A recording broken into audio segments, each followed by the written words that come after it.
Hello and welcome to Network Africa on Channels Television with me, Cynthia Are. Topping our news without surprise is the migrant crisis. As things stand now, the United Nations is anything but pleased with the lack of European Union consensus on migrants. The EU ministers have not reached a final consensus on a plan to share the relocation of 120,000 refugees. And they met in Brussels on Monday and agreed in principle to share out 120,000 asylum seekers on top of some 40,000 distributed on a voluntary basis so far. But details of the deal are to be formalized on October the 8th. And they were vague, with several ex-communist Central European states still rejecting mandatory quotas. According to the International Organization for Migration, an estimated 464,876 migrants have now crossed the Mediterranean so far this year, and that's up from 432,000 as of Friday last week, which already doubled the total for all of 2014. Now, in truth, the European Union has been subjected to huge criticism lately concerning how it's handled the migrant crisis, of which most are fleeing from the Middle East and Africa. And the top countries which these migrants are actually leaving are Syria and Libya due to political instability. But in order to be fair, some of the countries to which these migrants are headed are not as buoyant as they appear. Let's take a quick look at the state of top 5 destination countries and some of the challenges which they are currently facing. As for Germany, it's not really facing a crisis in terms of accommodating migrants because the population is expected to shrink from 81.3% to 70.8%, and Germany has pledged to take in as many as 800,000 refugees this year, and that will be in order to have these refugees make up the labor force. As for the other top country which these migrants often head to, that's the United Kingdom. It has a population of 64.1 million people and will expand by 80.1 million come 2060. That would make it Europe's most populous country if current migration and fertility rates hold. And this situation, if you look at the numbers, it helps to explain why the British Prime Minister Mr. David Cameron has only pledged to accept an additional 20,000 refugees over the next 5 years. If you take a look at what's happening in France, it has a 0.4% GDP growth in 2014 and 10.2% unemployment in France. And it's only willing to accept an additional 24,000 refugees this year because of that economic situation. As for Denmark, it does lack the economic incentive compared to UK and France as regards handling this situation. Now, the country which has gotten the most press and criticism is Hungary. But let's take a look at the numbers there. We understand that asylum applications shot up to 1,236%, and Hungary saw asylum applications shoot up to that a huge amount in the first 3 months of 2015 compared to the same 3 months of 2014.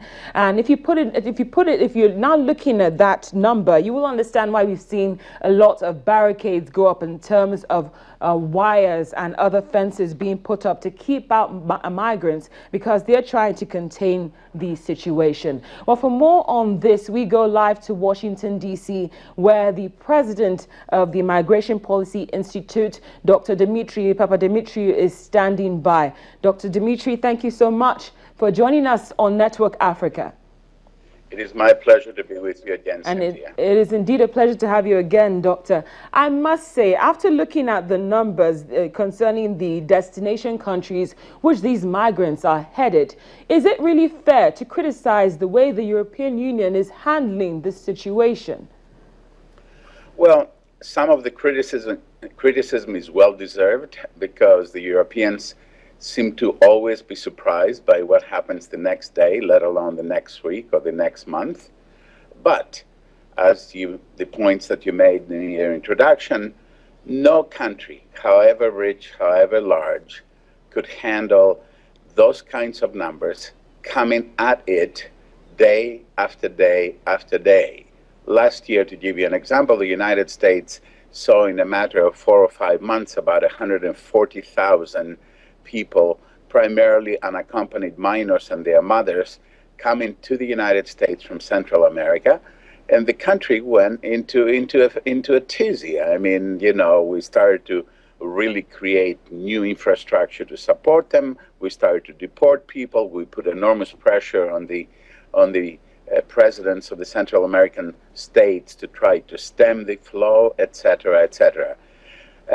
But again, the criticism leveled against Europe for constantly miscalculating the crisis, or for that matter, on Germany, for not understanding that by opening up its doors and basically saying, we'll take as many people as come in, that this would act as an enormous magnet. This way, more and more people will be coming to Germany. And the numbers, of course, and where people are coming from, are changing every month. Just to give you 2 or 3 numbers that matter.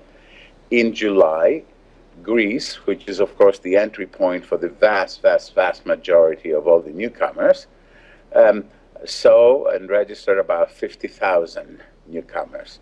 At that time, Syrians were accounting for something close to 60% of the total. A mere 3 months earlier, the number was much less than half, and Syrians were only about 1/3 of the total. In August, the number had jumped from 50,000 in July to 88,000. And the proportion of Syrians in the total was over 70%. So that tells us the numbers keep growing. The proportion of Syrians and increasingly Iraqis keep growing. And all of them are heading to essentially one country, Germany. Now, Dr. Dimitri, we know that these migrants, a chunk of the percentage is coming from the likes of Syria, as you mentioned, but also in countries like Libya, based on political instability, and also other countries right here in Africa. But these numbers don't appear that they're going to reduce anytime soon. We know that. My question is, what happens now? Because really, it really looks like a very dire situation. It is a dire situation. One interesting thing that has happened in the last 2 or 3 months is that the number of people who are crossing from Libya, and that includes, as you said, lots of North Africans, but also sub-Saharan Africans. Yes. Those numbers have gotten much lower than they were last year. So in the last month, in August, the full month, only 13,000 people entered through Italy, which is 6% lower than the same month the previous year. But your point is perfectly valid. You have all sorts of people who are coming through Libya, and now many of these people have realized that this is too dangerous, that it costs much more, that they have to cross many more countries, and I suspect we're going to be seeing more Africans, North Africans, and sub-Saharan Africans trying to come through Turkey, which is also a bit of an iffy kind of a game. But it's unsustainable. Europe still does not have its act together. Yesterday, the interior ministers met for a long time, and they barely agreed to the principle of relocation. As you mentioned, the big number, which is a tiny number, 120,000 relocations, considering that by the end of over the next 2 years, and we're going to get that many people coming in probably next month in Greece alone. So the number is inadequate. The arguments are and the disagreements are very, very strong. And the kinds of things that the European Union needs to do will happen, if at all, very slowly. What Europe does not have today, Cynthia, is time. Okay.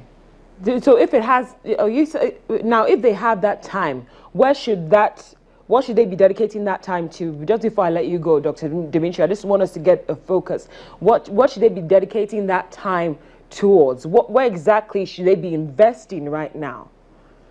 They have to invest in places in and around the crisis points, Libya, Syria, massive amounts of money, development aid, not just humanitarian aid, and the investments there will have to actually be fitted or be devoted to allowing people who are already outside of their country or thinking of leaving their country to actually be able to resume their lives, education, work, training.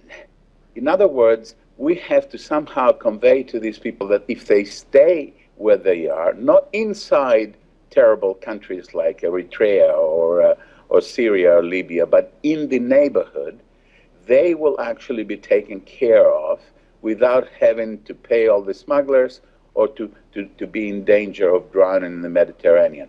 That's the biggest investment that Europeans must make, and I'm talking about investments in the tens of billions of dollars. Unless they do that, the status quo will be what it is that we're facing we're seeing in the last 2 or 3 months. They also have to come up with a concept of reception centers that will both receive immigrants and do some initial screening of immigrants. This way they don't all bunch up at the one place, Hungary, that is going to shut its borders completely. It's already trying to do that. It's already moving its military there. And you can see the domino effect. Germany closed its borders. Austria closed its borders. Hungary closed its borders. Serbia will have to close its borders. Macedonia will have to close its borders. Then all these people are going to get stuck in small Greece, and Greece is a broke country. So Europe talks as if it understands how critical the situation is, but acts in truth, it as doesn't. if it has plenty of time. Dr. Dimitri, thank you so much for joining us. Hopefully you join us again for more analysis on this situation, because in truth, it cannot be discussed in such a short time. Thank you so much for your time. We're very grateful. Thank you, Cynthia. My pleasure. Dr. Dimitri Papadimitriou, he is the president for the Migration Policy Institute, speaking with us from Washington. Still to come on Network Africa, we have the latest from Accra concerning the Ghana judges who were suspended based on corruption charges.